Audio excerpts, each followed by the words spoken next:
Yes മക്കളെ, question number 25 52. നോക്കേ മക്കളെ, question number 25. A be the 3/3 matrix order 3. Det is equal to 2.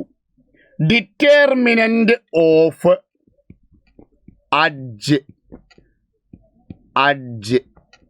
ഇങ്ങനെ 2024 times ആണ് അഡ്ജ് എന്നാണ് പറഞ്ഞിരിക്കുന്നത്. ഇത് 2024 ടൈംസ് ആണ്, 2024 ടൈംസ് ഉണ്ട് എന്നാണ് പറഞ്ഞിരിക്കുന്നത്. ഓക്കെ, അപ്പം നമുക്ക് അതെങ്ങനെ എഴുതാം?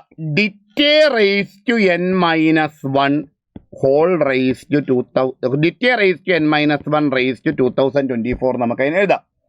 എത്ര പ്രാവശ്യമാണോ അഡ്ജ് ഉള്ളത് റേസ് ടു അത് എന്ന് എഴുതിയാൽ മതി അല്ലേ. n3 ആണ്. n3 ആകുമ്പോൾ അത്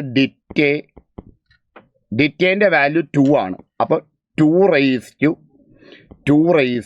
2024 എന്ന് കിട്ടും. ഇത് കിട്ടിയാൽ മാത്രം പോരാ, അതിനെ 9 കൊണ്ട് ഡിവൈഡ് ചെയ്യുമ്പോൾ ഉണ്ടാകുന്ന റിമൈൻഡർ എന്താ എന്നാണ് ക്വസ്റ്റ്യൻ. നോക്കിക്കോളൂ, n നമുക്ക് കിട്ടിയിട്ടുണ്ട് 2 റേസ് ടു 2024 ആണ്. അതിനെ 9 കൊണ്ട് ഡിവൈഡ് ചെയ്യുമ്പോൾ ഉണ്ടാകുന്ന റിമൈൻഡർ എന്താണെന്നാണ് ക്വസ്റ്റ്യൻ. ഇനി നമ്മൾ എന്ത് ചെയ്യണം എന്ന് വെച്ച് കഴിഞ്ഞാൽ ഈ 2 റേസ് ടു 2024 എന്ന് ഉള്ളത് ഞാൻ 2 റേസ് ടു n ആക്കി എടുക്കുകയാണ്. അതായത് ഈ 2 റേസ് ടു n എന്ന് പറയുന്നതിന് ഞാൻ എന്ത് ചെയ്യാണ്? 9 ആണ്. അപ്പോൾ 9 നമുക്ക് 8 - 1 എഴുതാം. അപ്പോൾ ഈ 9 അപ്പോൾ ഇത് 8ൻ്റെ ഡിവിസിബിൾ ആണോ ഈ 2 റേസ് ടു 2024 എന്ന് പറയുന്നത് 8ൻ്റെ മൾട്ടിപ്പിൾ ആണോ എന്ന് നമുക്ക് അറിയില്ല. അതുകൊണ്ട് നമുക്ക് 2 റേസ് ടു n എന്നുള്ളതിന് എങ്ങനെ എഴുതണം? 2 raise to k into 8 raise to n നമുക്ക് എഴുതാം അല്ലേ. അപ്പോൾ ഈ 2 റേസ് ടു k ഇൻറ്റു 8 എന്ന് പറയുന്നത് എന്താണ്? 9 - 1 ആണ് റേസ് ടു n എന്ന് നമുക്ക് വരും. ഇനി നമ്മൾ ഇവിടുന്ന് 2 കാര്യം മനസ്സിലാക്കാനുള്ളൂ. ഒന്ന് k എന്ന് പറയുന്നത് എൻ്റെ വാല്യൂ അറിയണം, എന്നിൻ്റെ വാല്യൂ അറിയണം, അല്ലെങ്കിൽ n ഈവൻ നമ്പർ ആണോ ഓഡ് നമ്പർ ആണോ എന്നറിഞ്ഞാലും മതി. അപ്പോൾ n ഈവൻ നമ്പർ ആണോ ഓഡ് നമ്പർ ആണോ എന്ന് അറിയുകയാണെങ്കിൽ ലാസ്റ്റ് ടേം എന്താണ് വരിക? n ഈവൻ നമ്പർ ആണെങ്കിൽ ലാസ്റ്റ് ടേം പ്ലസ് വരും, n ഓഡ് നമ്പർ ആണെങ്കിൽ ലാസ്റ്റ് ടേം മൈനസ് വരും. അപ്പോൾ ആ 2 കാര്യങ്ങളാണ് അറിയേണ്ടത്. ഇനി എന്ത് ചെയ്യുക? 2 റേസ് ടു k ഇൻറ്റു ഈ 8 റേസ് ടു n എന്ന് പറഞ്ഞു കഴിഞ്ഞാൽ ആക്ച്വലി എന്താണ്? 2 റേസ് ടു k ഇൻറ്റു 8 എന്ന് പറഞ്ഞാൽ 2 ക്യൂബ് ആണ് അല്ലേ. അപ്പോൾ 2 റേസ് ടു 3n എന്ന് വന്നു.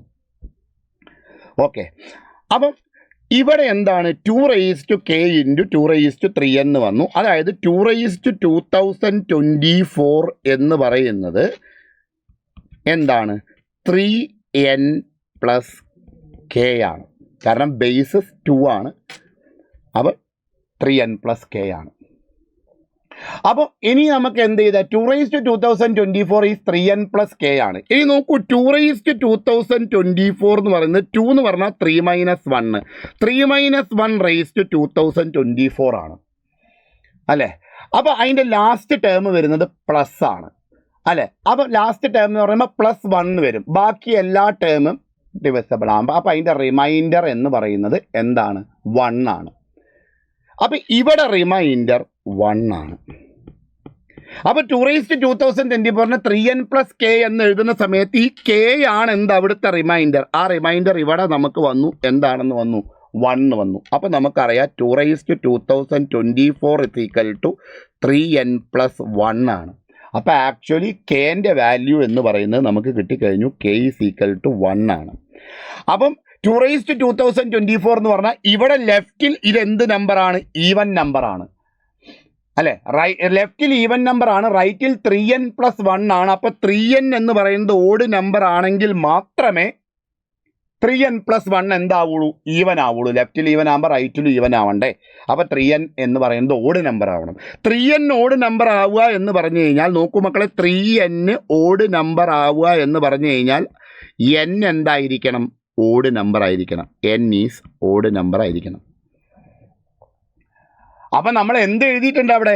2 raise to k into 2k into 9 - 1 എന്നാണല്ലോ നമ്മൾ അതിന് എഴുതിയത്. കെൻ്റെ വാല്യൂ എന്താണ്? 1 ആണല്ലോ. അപ്പോൾ 2 ഇൻറ്റു 9 - 1 ഈസ് എന്ത് നമ്പർ കിട്ടിക്കഴിഞ്ഞു? ഓഡ് നമ്പർ കിട്ടിക്കഴിഞ്ഞു. ഓഡ് നമ്പർ കിട്ടുകയാണെങ്കിൽ അത് എക്സ്പാൻഡ് ചെയ്ത് കഴിഞ്ഞാൽ ലാസ്റ്റ് ടേം എന്തായിരിക്കും? -1 ആയിരിക്കും. ബാക്കി എല്ലാ ടേമിലും 9 ഉണ്ടാവും. അപ്പോൾ ഡിവിസിബിൾ ബൈ 9 ആണ് ലാസ്റ്റ് ടേം എന്ന് പറയുന്നത്.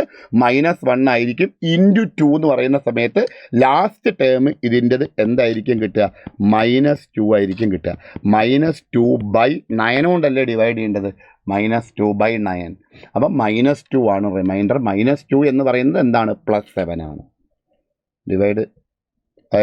ഡിവിസിബിൾ ബൈ 9 എന്ന് പറയുന്ന സമയത്ത് -2 എന്ന് പറയുന്ന സമയത്ത് നമുക്ക് എന്ത് എഴുതാം?